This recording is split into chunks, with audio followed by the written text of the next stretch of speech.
قال رسول الله صلى الله عليه وسلم: ألا إن كلكم مناج ربه، فلا يؤذين بعضكم بعضا، ولا يرفع بعضكم على بعض في القراءة، أو قال في الصلاة.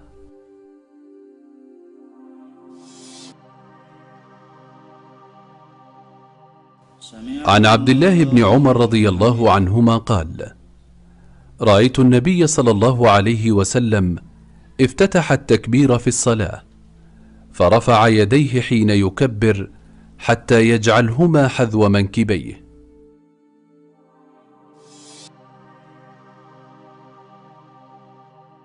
عن أبي هريرة رضي الله عنه قال: قال رسول الله صلى الله عليه وسلم: ثم اركع حتى تطمئن راكعا، ثم ارفع حتى تعتدل قائما.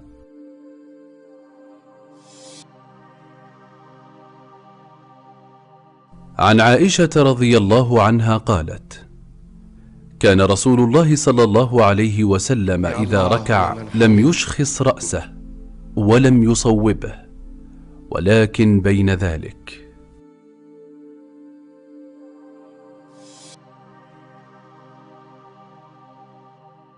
عن عبد الله بن عباس رضي الله عنهما قال: قال رسول الله صلى الله عليه وسلم: أمرت أن أسجد على 7 أعظم، ولا أكف ثوبا ولا شعرا.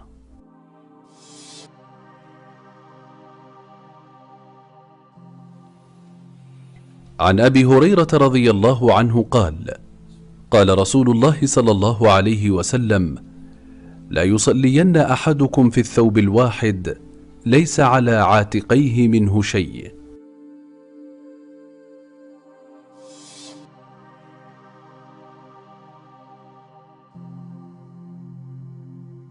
عن أنس بن مالك رضي الله عنه قال: كان قرام لعائشة سترت به جانب بيتها، فقال لها النبي صلى الله عليه وسلم: أميطي عني، فإنه لا تزال تصاويره تعرض لي في صلاتي.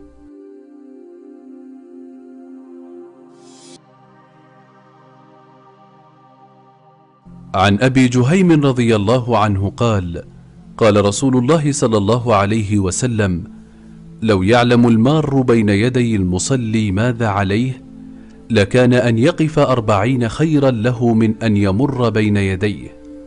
قال أبو النضر أحد رواة الحديث: لا أدري أقال 40 يوما أو شهرا أو سنة. عن جابر بن سمرة رضي الله عنه قال: قال رسول الله صلى الله عليه وسلم: ألا تصفون كما تصف الملائكة عند ربها؟ فقلنا يا رسول الله، وكيف تصف الملائكة عند ربها؟ قال: يتمون الصفوف الأول ويتراصون في الصف.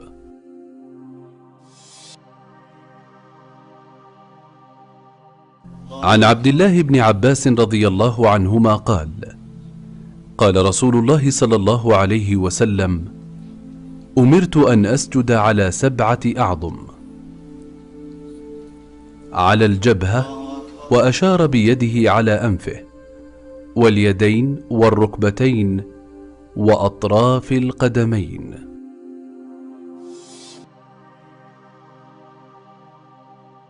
عن عبد الله بن عمر رضي الله عنهما قال: رأيت النبي صلى الله عليه وسلم افتتح التكبير في الصلاة، فرفع يديه حين يكبر حتى يجعلهما حذو منكبيه، وإذا كبر للركوع فعل مثله، وإذا قال سمع الله لمن حمده فعل مثله، وقال ربنا ولك الحمد، ولا يفعل ذلك حين يسجد ولا حين يرفع رأسه من السجود.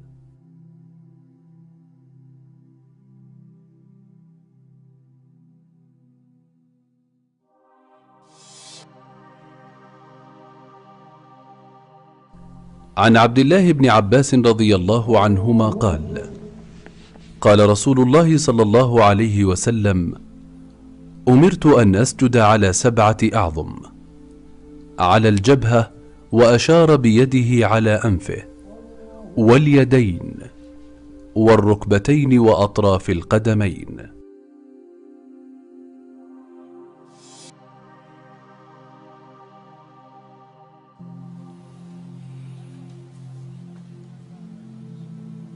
عن زيد بن ثابت رضي الله عنه قال: كان النبي صلى الله عليه وسلم يقرأ ويطيل القراءة في الظهر ويحرك شفتيه.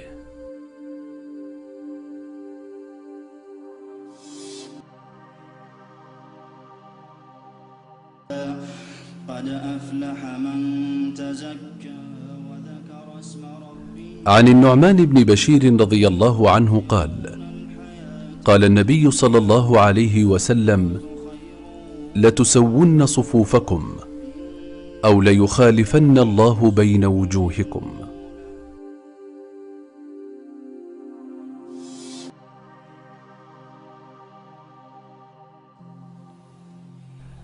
عن أبي حميد الساعدي رضي الله عنه قال، حاكيا صفة صلاة رسول الله صلى الله عليه وسلم: فإذا كان في الركعتين جلس على رجله اليسرى ونصب اليمنى.